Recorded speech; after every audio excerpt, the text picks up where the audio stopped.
இல்ல ஜபத்தை குறிச்சு ஏதாவது ஓமம் இருக்குதோ? ஆமா, 2 ஓமை இருக்குது ஜெபத்தை குறிச்சு. முதல் ஓமை, ஒரு ஆளை பாக்குறதுக்கு அவங்க சொந்தக்காரங்க நைட்டு வந்துட்டாங்க.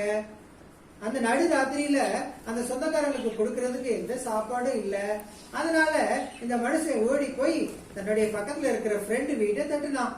தட்டிட்டு சொன்னா, எங்க சொந்தக்காரங்க வந்திருக்காங்க, அவங்களுக்கு கொடுக்கறதுக்கு எனக்கு 3 ரொட்டி தரியான்னு சொல்லி கேட்டான். ஆனா அவருடைய நண்பன் சொன்னா, இல்லப்பா, எங்க வீட்டுல எல்லாரும் தூங்கிட்டு இருக்கோம், டிஸ்டர்ப் பண்ணாத போ அப்படின்னு சொல்லிட்டான். ரொம்ப வருத்தமாயிடுச்சு.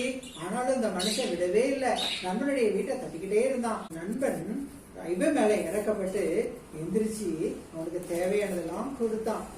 இந்த ஓமையில இருந்து நாங்க என்னதான் கத்துக்கணும்? இந்த ஊமையில இருந்து நம்ம 3 காரியம் கத்துக்கலாம். கதவு பூட்டப்பட்டிருந்தாலும் நீ ஜெபிக்கிறத விட்டுறக்கூடாது. 2வது, உன்னுடைய ஜெபம் மறுக்கப்பட்டாலும் விடாம ஜெபம் பண்ணணும். 3வது, நேரம் கெட்ட நேரத்துல உனக்கு தேவை ஏற்பட்டாலும் நீ ஜெபிக்கணும். தேங்க்யூ.